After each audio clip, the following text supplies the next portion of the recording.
Hey guys, it's me again. So I'm really excited to talk to you about this topic. I think it's a huge hot topic in society today. We're going to talk about breastfeeding. And I know that this comes with a lot of feelings and emotions, and there's like so many stigmas attached to breastfeeding and not breastfeeding. Um, and I actually, when I got my master's of public health, I did do a 45-hour training to become certified as a lactation educator. So I really want to share kind of the things I've learned from that course, and then also things I've learned from friends in the real world. And it's interesting to see kind of the dichotomy between the two. So first I want to explain to you what a lactation educator is and kind of what support person is most likely going to be helping you, because I think a lot of people get confused with the names and the different positions. So kind of the highest you can be in the lactation world is a lactation consultant, and that's most likely who you'll see in like a hospital setting, or if you go to one of those pump stations or like nursery and pump stations. And basically they're known as IBCLCs, which means International Board Certified Lactation Consultant. And basically they have to do a ton of training. So they take a class, and then they have to do, I think, over 1,000 hours of breastfeeding contact hours with patients. And then on top of that, they have to take a board exam. So it's really kind of a strenuous process. They know everything there is to know about breastfeeding, and they can help with more complicated cases like twins, or, if the baby has a cleft palate, nursing a preemie, that kind of stuff. And most likely that's who you're going to see in the hospital. And a lot of nurses will become lactation consultants, especially if they're like a labor and delivery nurse. They get really interested in the topic. And then under them is a lactation educator. So that's kind of the route I went. And that's less contact hours and no board certified exam. So lactation educators are kind of more the person that you maybe would teach a class on basics in breastfeeding. They still sometimes do have hands-on contact with moms. I think especially if they have their nursing degree, which is part of the reason why I want to get mine. If they're already a labor and delivery nurse, this can be like a nice way for them to just help moms with like really basic intro, teaching them how to latch, that kind of thing. And then there's also a breastfeeding peer counselor, which is more of a lay person in a community. Usually they work in low-income communities where there's not a lot of resources. And they're moms who have breastfed before, and then we'll go through a training and maybe work through something like WIC, Women, Infant, Children, or some sort of organization where they can help women in their community with breastfeeding, because often these women don't have the resources that a lot of us do, and breastfeeding can offer so many benefits to their children.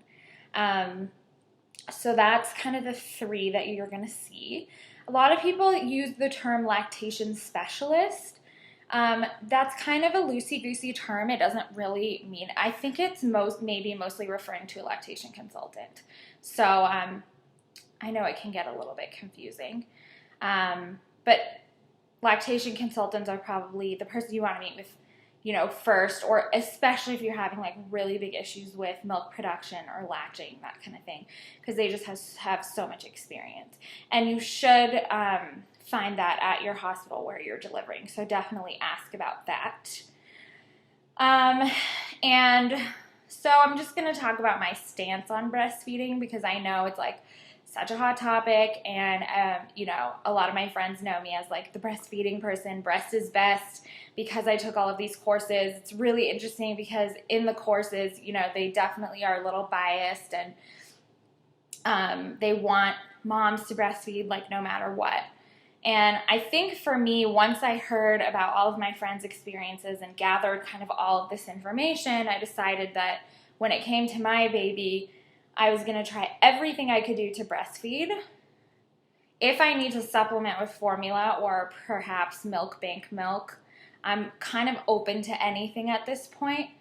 But my main thing for me and for any other moms that I would be helping is whatever you can do to continue breastfeeding, do it. So if it means you're going to supplement once a day with formula, but that means you're going to continue breastfeeding your baby till he's a year, that's awesome.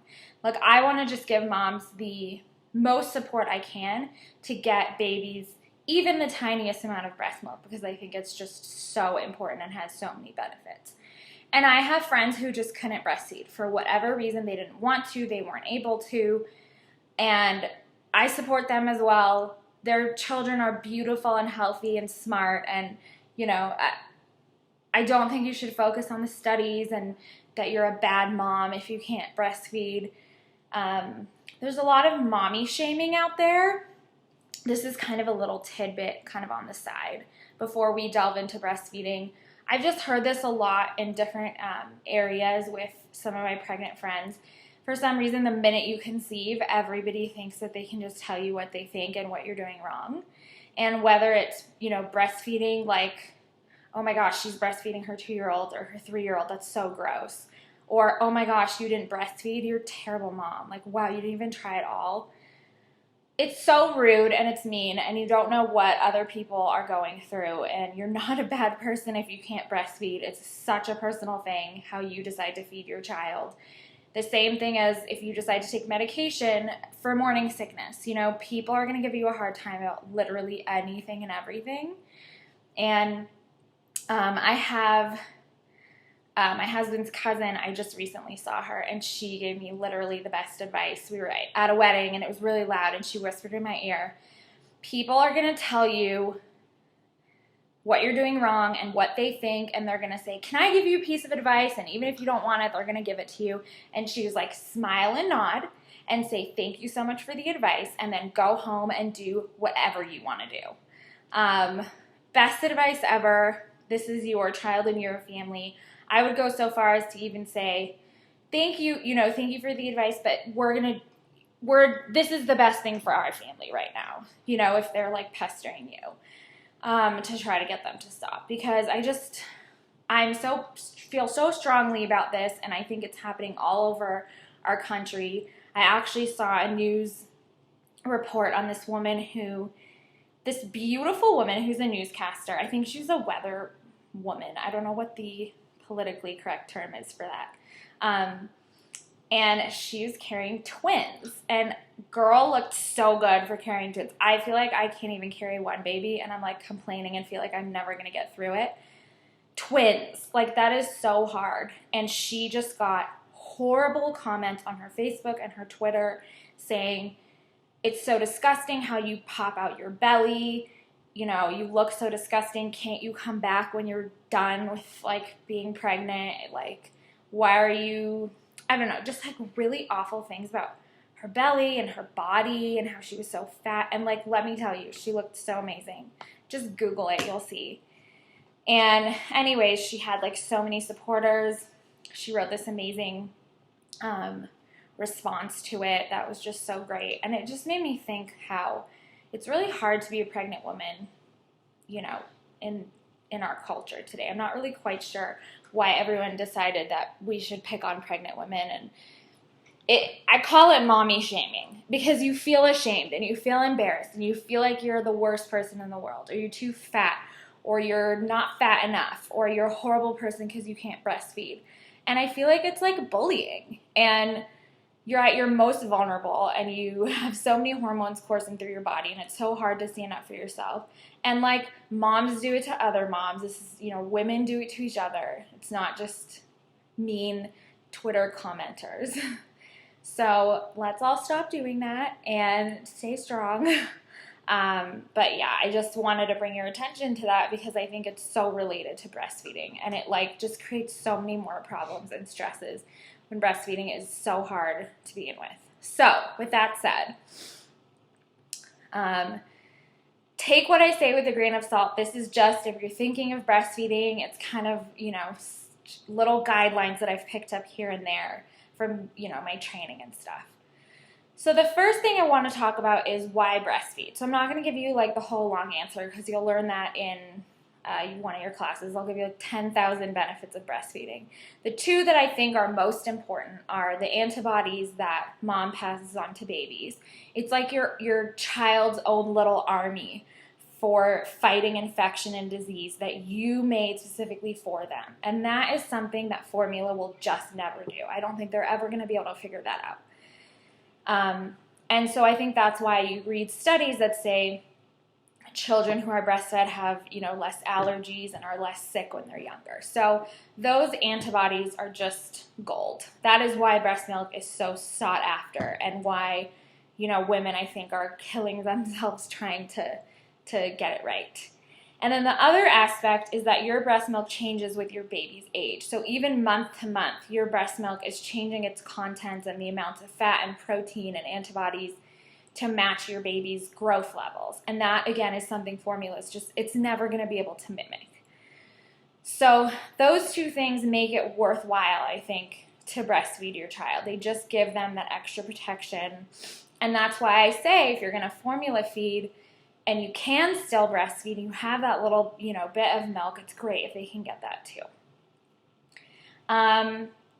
The second part is I would highly recommend taking a breastfeeding class. I think it's really important to be aware of kind of what you're getting yourself into. A lot of people think it's like this natural thing and it's supposed to just happen. And unfortunately it's not, which makes no sense because it's supposed to be the most natural thing in the world.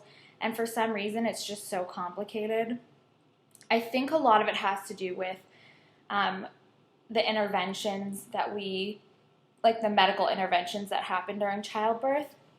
So we give moms all these medications, and sometimes that can make the baby really sleepy when they're born, and so they don't want to latch because they're tired, or their muscles are a little bit more fatigued, like their oral muscles, so their suck pattern is off.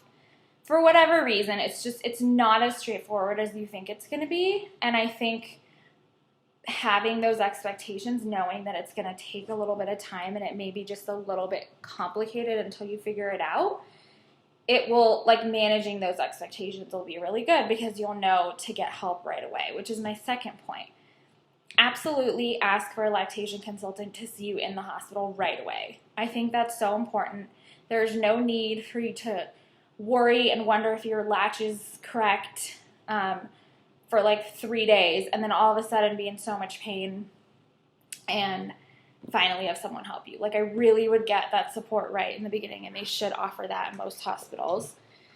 Also, a latch basically is the positioning, the way the baby sucks on your breast, the position of his body, and then, his suck pattern, sort of. So baby's not supposed to suck directly on your nipple. He's supposed to suck kind of around your areola, which is why they're so dark, so he can see it. A lot of moms, maybe wouldn't know this, and the incorrect latch is often what causes the intense pain that a lot of women experience because baby's sucking on the nipple rather than the whole area, and your nipple area is really sensitive, so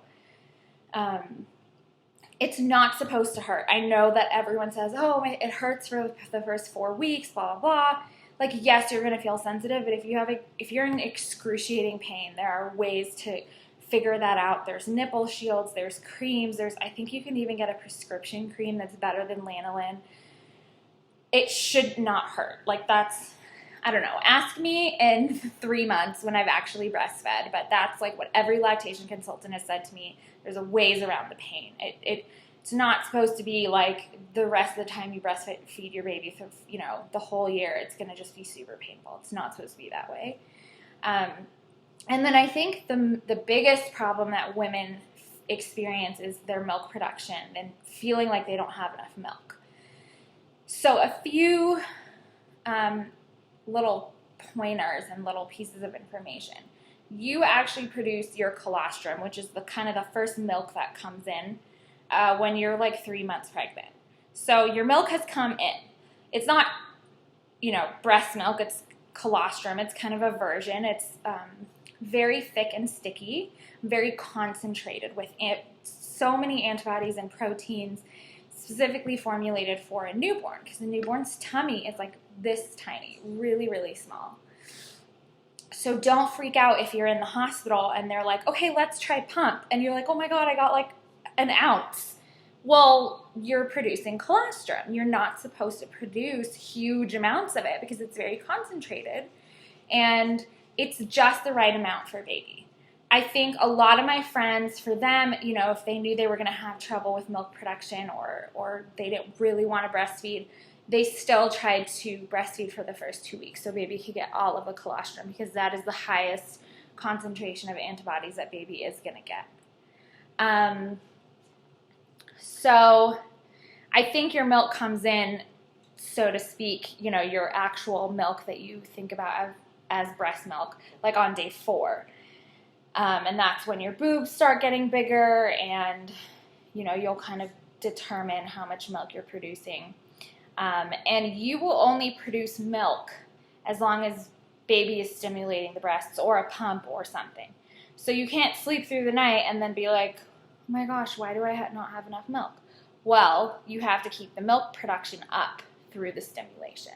And that's, a lot of women do that by feeding on demand, feeding every 2 hours, whatever it is. So ask your lactation consultant about all of that, because I feel like a lot of women have, like, they don't really understand how milk production works, and they feel like they're not producing enough, and they don't understand the stages and that kind of thing. So really do your research on that, and you'll see, maybe understand a little bit more. What else?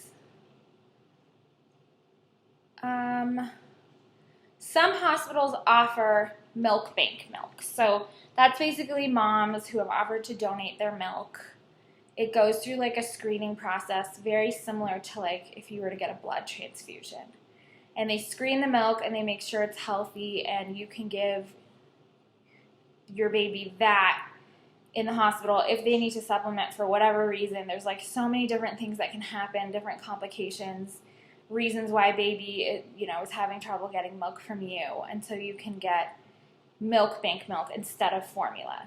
I think some women are just more comfortable with this because it's human milk, and a baby's stomach, basically when they're born, is like, it looks like this, like it's really open. All of our stomachs are kind of like this, and the human milk sort of goes in between and helps to sort of close the baby's stomach the way it's supposed to develop. But if you give baby cow's milk at the beginning, it just like goes like this. So a lot of women still want their baby to have human milk. They don't want to introduce the cow's milk, which is what formula is made out of for the most part. So they'll do milk bank milk, and you have to like sign off on it and whatever. So something to talk to your spouse about, I guess. And then, you know, pumping as well, that might be something that you need your lactation consultant to help you with. I've had some friends who like absolutely loved hospital grade pumps because they were just so efficient. I don't really know a lot about that. I just ordered whatever was like a really nice pump that my insurance covered. Insurance is supposed to cover a pump for you. So whether you buy it and then you hand in the claims form, or you call them and you say, what kind of pumps do you cover? You should not have to pay for your pump. So make sure you do that before baby comes. Call your insurance and just ask them. They should help you with that. You know, and just stick with it. Don't be hard on yourself. There are, I think, very few stories I've heard where my friends have had absolutely no problems nursing or breastfeeding, that they figure it out, whether that's supplementing with formula, whether that's deciding that they don't want to breastfeed because they're so unhappy and so uncomfortable. They'd rather be there for their baby and be like a functioning person. Whatever you choose to do, like I would just say, get the information at the beginning and then decide what's best for you. It's obviously a wonderful thing if you can do it. If not, like, it's not the end of the world. It isn't. It really isn't. I just want to make sure that you guys know about all of the support that you really can get. There are hotlines.